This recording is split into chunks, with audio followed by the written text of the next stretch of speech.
welcome. Amudar Pratap Singh. You're joining us on this special show. We are live from the heart of Delhi in Vijay Chowk, very close, of course, to the Rashtrapati Bhavan and, of course, right next to the Parliament building. Yes, this, of course, is one of the spectacular sights of the national capital where tourists come to get a glimpse, of course, of the seats of power in Delhi. Yes, the seats of power which govern the rest of the country. But today we're going to be talking about another seat of power.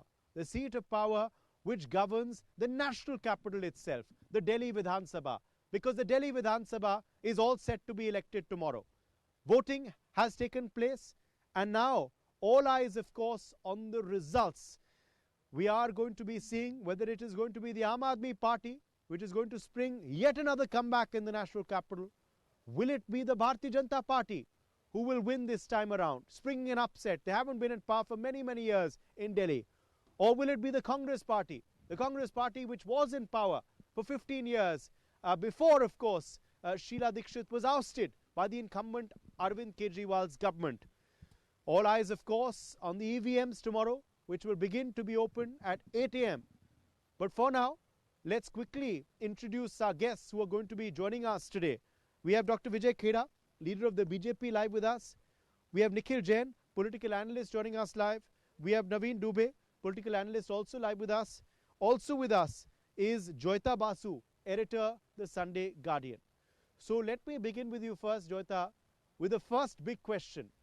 Will the exit polls get it right this time? We did see the exit polls go horribly wrong in Haryana.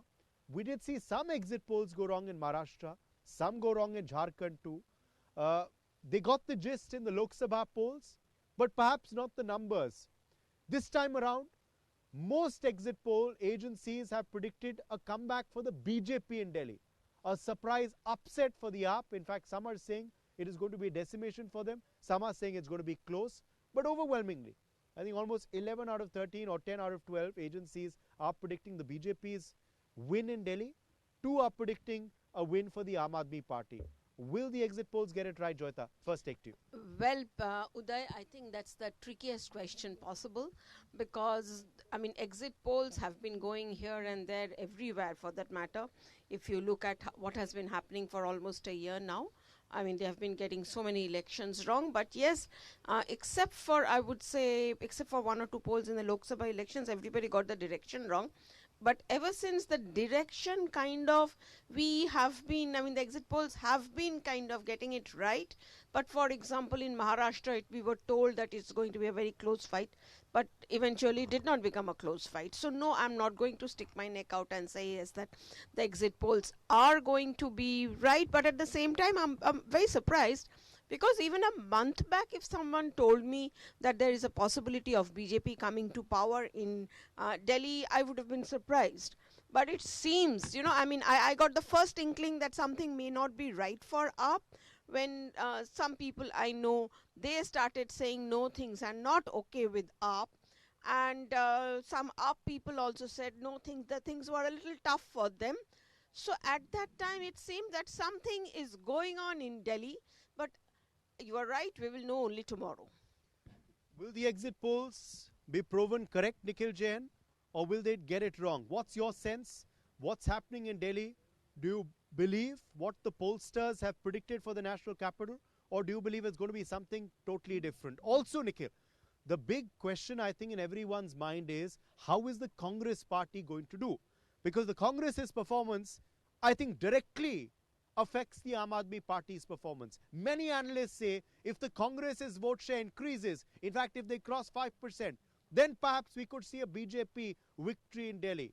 However, if the Congress shows a performance, a dismal performance like they did the last time around and the last time around, then the AAP is all set to come back in Delhi. Is that a fair assessment? Although personally I don't quite agree with it, because so far as the election, to answer your first question on the exit polls. So on the day of the polling, we had 10 polls that were being shown live, right? within those 10 polls, I actually checked 8 out of those 10 pollsters or supposed pollsters did not even have a website. So I'm not quite sure a polling agency that cannot make a website in today's day and time, I'm not even sure whether they've actually conducted a poll or not. The only credible poll that was shown earlier was the Matrice poll, which gave a very sort of a weird statistic that they were predicting 32 to 37 for the Aam Aadmi Party and 35 to 40 for the BJP. Basically, within their range, they were giving the government to the BJP as well as to the Aam Aadmi Party. And then, of course, the Chanakya post-poll survey came out and Access My India came out, and both of them are giving it to the BJP very clean, out and clean. But I have always had my qualms with the methodology that these people use in terms of how they are collecting their sample sizes, how they're spreading out across a given constituency, how they're spreading out across a given community metric. That is also why they've been wrong multiple times in the past. So I am not going to place much faith in that. So far as the performance of the Congress is concerned and how it can dent the Aam Aadmi Party and how it can benefit the BJP, I don't like to look at it that simply. I think it's more nuanced than that. The Congress got about 4.6% in 2020. Most exit polls or pollsters or political analysts or journalists, most people are predicting about 7 to 8%, 7 to 9% for the Congress this time around, which in a way is like a 50%, 80% increase in the number of votes that they would have gotten. That being said, people are just assuming that all of these votes that the Congress will get, the incremental votes that the Congress will get in 2025, would be from the Aam Aadmi Party kitty and nothing from the BJP kitty, which is why they're going to damage the Aam Aadmi Party and benefit the BJP. But I don't think it's that simple. I'll give you an example. If you look at the Kasturba Nagar seat, you have Abhishek Dutt from the Congress contesting. Yes. Now, he is somebody who maintains social relations across the economic spectrum. He would know people in Kotla Mubarakpur, he would know people in Defence Colony. People from Kotla Mubarakpur might be voting for the Aam Aadmi Party, people from Defence Colony might be voting for the BJP. So when somebody on the basis of their social relations or looking at Abhishek Dutt's work in the constituency votes for Abhishek Dutt, he might very well be that Defence Colony BJP voter, he might very well be the Kotla Mubarakpur Aam Aadmi Party voter.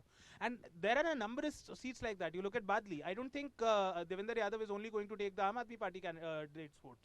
I think he's definitely going to target the BJP guy as well. Same for Nagloi Jat, Rohit Chaudhary. He's going to take votes from Manoj Shaukin and Raghuvinder Shaukin both. So I think it's more nuanced than that. Okay. Naveen, let me get you in here now. Naveen Dubey, as far as, of course, the exit polls firstly are concerned, do you believe they are going to be proven incorrect according to you? Or, Naveen Dubey, do you believe that it is looking difficult for the Aam Aadmi Party to come back to Delhi? Also, the Congress Party, do you agree that they're damaging the AAP's votes? No.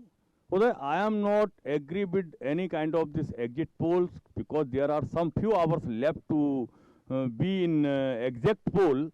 But as I think and I observed in the entire Delhi election, you go through that there was a formula set by the Aam Aadmi Party, this 3D formula: deliver, deserve, desire.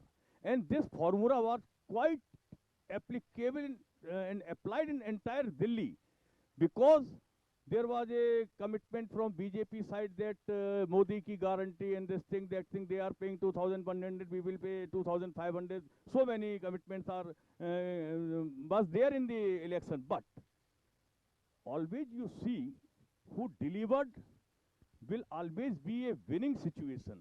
So this is the factor. Secondly, if we go on the Congress part, Congress has nothing to deliver in Delhi and they are nowhere in picture. Just 2-3 leaders of Congress was seen there in the campaign and everywhere.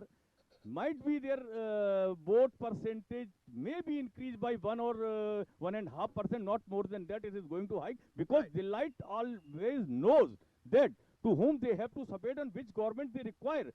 Now another formula, 3M: Mahila, Muslim, middle class. These all three was blindly supporting to Aam Aadmi Party.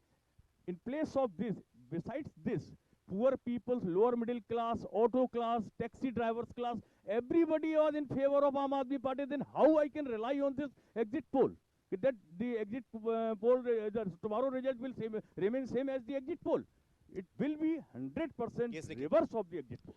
So coincidentally, I was running late for your debate, so I had to take an auto to your debate. And the auto wala I spoke to right now, like 20 minutes ago, he seemed to favor the BJP and he was like, Arvind Kejriwal kaam nahi kar raha hai. So that's a little piece of anecdotal evidence. Of course, I am not saying that every auto wala is voting for the BJP. That being said, Mr. Dubey, you seem to think that there were only 2 or 3 people from the Congress who were on the ground while fighting this election. That is where you're grossly mistaken, and I would not even falter you for that, because for some reason, somehow, the entire media attention has been on what the BJP has been doing and what the Aam Aadmi Party is doing, not what the Congress is doing. I'll give you examples. Charanjit Singh Channi, who was the former Chief Minister of Punjab, he campaigned in multiple seats. DK Shivkumar, Deputy Chief Minister of Karnataka, he came out and did a press conference. Bhupesh Baghel, former Chief Minister of Chhattisgarh, came out and did a conference. Kanhaiya Kumar, Priyanka Gandhi, Rahul Gandhi, multiple leaders from the Congress were out and doing campaigning. Yes. And one small thing on the Muslim point that Yes. he had. On the Muslim point, Mr. Dubey seems to think that Aam Aadmi Party is the only one that's gotten the Muslim vote, but I beg to differ for the simple reason that when the riots were happening in the city right after the 2020 elections, Arvind Kejriwal was nowhere to be seen. No, but that's the point. Interestingly, that proves my point correct. If the Muslim vote does divide, as you're saying, Nikhil, that it will go for the Congress as well, then who does that help at the end of the day? Perhaps that's one of the reasons why the pollsters believe the AAP vote is ceding. Yes, Shweta. You see, when we are looking at the elections, to say that, all these segments have been supporting AAP, I mean, then if that is the case, then there is no case for anti-incumbency. What Arvind Kejriwal is dealing with in these elections particular is that dreaded factor of anti-incumbency. There is a lot of unhappiness. As this gentleman, the co-panelist, talked about auto drivers, I've been talking to a lot of the taxi drivers. They have all been saying BJP. Okay, so it is not that, but at the same time they're saying, but ye to le jayega, wo aapko hi dega, wo jo sab. I mean, basically a particular group of people, the marginalized, the underprivileged. Let's analyze if it is AAP victory, Joyita, what would you attribute that to? If it is a BJP victory, what would you attribute it to? AAP, listen, even if it's an AAP victory, it is not going to be a sweep. All right, because when we have been looking at the opinion polls prior to the elections, earlier what used to happen, between the difference between BJP and AAP used to be around 10%, 15% votes. So if there is a difference of around 10-15% votes between one party and the other, it is a sweep, and that is what exactly happened in the last 2 elections. But if you are looking at a difference of 2%, 3% or something, which the opinion polls have been talking about, I'm not going by the exit polls, that means it's a very close fight. Now, according to our information, the BJP was saying even at least maybe says 10 days or 15 days before the elections that they had 30 seats in their kitty and they had to make up another 5 or 6 seats so that they could. But yes, I think what it was going to be, it was a very, we can expect a close contest, number one. Number 2 is, you see, what is Arvind Kejriwal's core vote bank? It is that underprivileged class. Now, there is some talk in terms of the RSS has been able to break through that vote bank. Now, if that comes true, then it is a BJP vote totally. That is the way it is going to be. And Muslim votes, let's look at it this way. There is also some speculation. I think OSC has also contested this time. Yes, of course. Okay, and it seems that Okhla and all that. So OSC, I think, has pulled some. I don't know what Congress has done, but OSC has. The Congress also had a strong candidate there, Ariba Khan. No, but it seems OSC has pulled some vote. Okay. Again, the same question to you, Nikhil. If it is a BJP win, what would you attribute that to? If it is an Aam Aadmi Party win, what would you attribute that to? Uday, if it's a BJP win, I would mostly attribute it to the Aam Aadmi Party and how they failed in governance and providing clean water, providing clean roads, and providing a cleaner city in general in the past 5 years. If it's an Aam Aadmi Party victory, I would attribute it to the BJP and the Congress for not having enough state leaders, a CM face, or the kind of local candidates that you need in order to pull it through. Naveenji, if the Aam Aadmi Party wins yet again, what would you attribute it to? What would have been the X factors that would have given them this win again? And if the BJP wins, what do you believe would lead to that? There is no reason of BJP's winning actually. No, suppose they win. What factors do you feel? Yes. Right now there is no counting started and we have we are being suppose, hypothetical. Yes. Hypothetical question. Then Uday, I cannot understand there is any one reason why peoples of Delhi voted vote in favor of Bharatiya Janata Party. For what? There is no Hindu-Muslim card in Delhi. There are the basic. This is the middle class people's city. So many people are living in Delhi. They are almost service class or lower middle class or working in private sector and other sectors. Maximum almost 70 to 80% class of is that. Secondly, women factor that I was telling the Mahila factor. Mahila factor is 80% gone with the Aam Aadmi Party. Then what is the base of the Bharatiya Janata Party votes? Yes. Number one. Number two, if we suppose that there was one or two rallies of Yogi Adityanath in Delhi and they said katoge and this thing, that thing. I think the Hindu-Muslim formula never be applied because we have seen the 2019 Lok Sabha victory of Bharatiya Janata Party in Delhi Lok Sabha, 2014 election in Delhi clean sweep by all 7 parties. After that, in 2015, Arvind Kejriwal created a history. Similarly, in 2020, Arvind Kejriwal created a history. And again, I am very much confident that Aam Aadmi Party and Arvind Kejriwal will create a history and it will be a benchmark for all the parties. Okay, Joyita Basu responding to. Well, actually, if you, I would say, minimize the achievements of the ruling party of India, if you reduce it to only Hindu-Muslim, and that is why BJP is in power, I think voters will be very angry with whoever the analyst or party person is. I mean, that's a very reductionist, I would say, statement. So let's not go there. So you see the problem, the fundamental problem, or rather the AAP is that, charges of corruption, it is hurting AAP very badly. That Sheesh Mahal thing, it is hurting AAP very badly. And the general buzz among the underprivileged class has been the only reason we vote for AAP is because of the freebies that we get.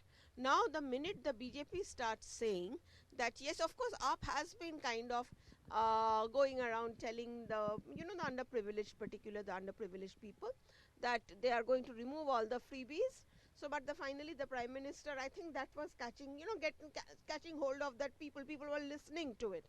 But then finally the BJP also had to intervene. They are now countering freebies by freebies. So when you are looking at, middle class, one has to realize one thing. Middle class largely has been with the BJP, indefinitely other states. And even if you look at Delhi, they vote differently for Lok Sabha elections. The same people who vote for AAP, they vote for BJP. So you see, now the charm or the lure of the double engine government is coming in.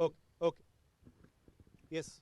So on the middle class voting for the BJP, I think I completely agree with you. But one thing I would like to tell you, many people say the budget also has had an effect.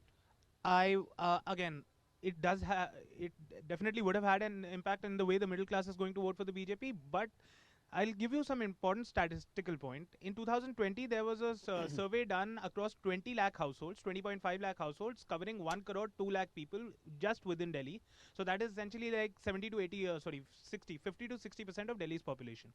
What that survey found out was that in Delhi, 42% of the households have a monthly expenditure of less than 10,000 rupees. 90% of the households have a monthly expenditure of less than 25,000 rupees, and 98.5% of the households had a monthly expenditure of less than 50,000 rupees. Basically, what I'm trying to say is that the class of people we refer to as the middle class, the people who have a car, who can speak English, who are looking at this channel right now, who have a newspaper subscription, that class of people is barely 5% of Delhi. It does not constitute numerical significance. So even if all of those people are to vote for the BJP, it is not going to change. No, but we just said, Nikhil Jain, if the Congress vote crosses 5%, then the AAP, is going down and the BJP is coming up. You are saying 5% middle class will have no role. That's incorrect.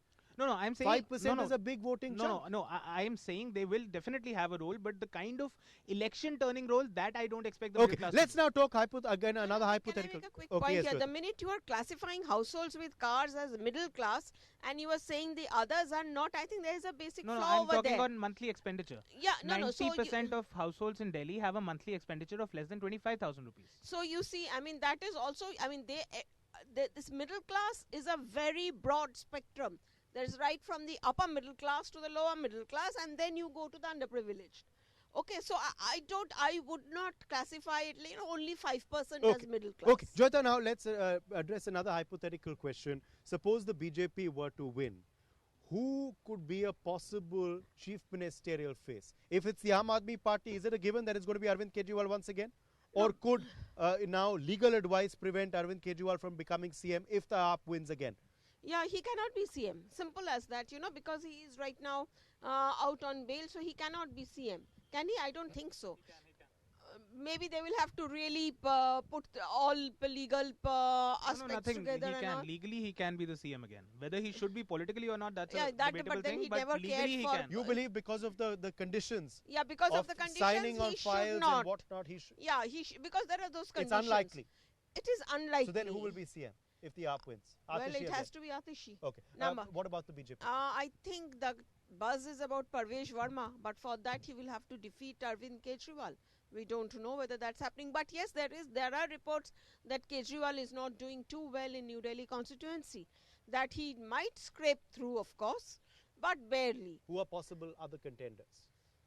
Well, apart from this thing, I think Kailash Gahlot, but then Kailash Gahlot is not from BJP, so BJP may not be too willing to give him the,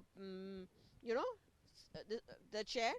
So right now, these are the two names that are coming. Interestingly, Naveen Dubey, Joyita Basu is saying if you are to win again, and you believe that is what is happening, Arvind Kejriwal will not be chief minister.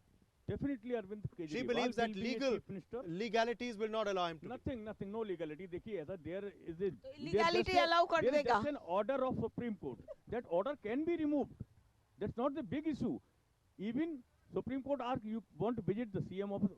Okay, he left the all concerned file. Then other matters he can see as a chief minister. So I think he will get a very big relief, and which will create again a history. As far as the Supreme Court ruling and orders are concerned. So I think Arvind Kejriwal will take... No, but what kind of governance will this be if you're saying he's not going to visit the chief minister's office, he's not going to sign on most files? What kind of governance will that be? Earlier in last tenure, but now in new tenure, he can... On moral grounds, he can should make not a be good, CM. new good office, and the files concerned with the Sharab matter and whatever.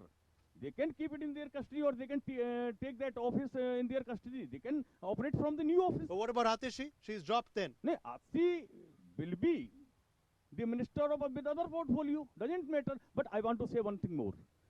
We have seen this entire election since beginning. All around Arvind Kejriwal set a field, and he asked the BJP to play on his field.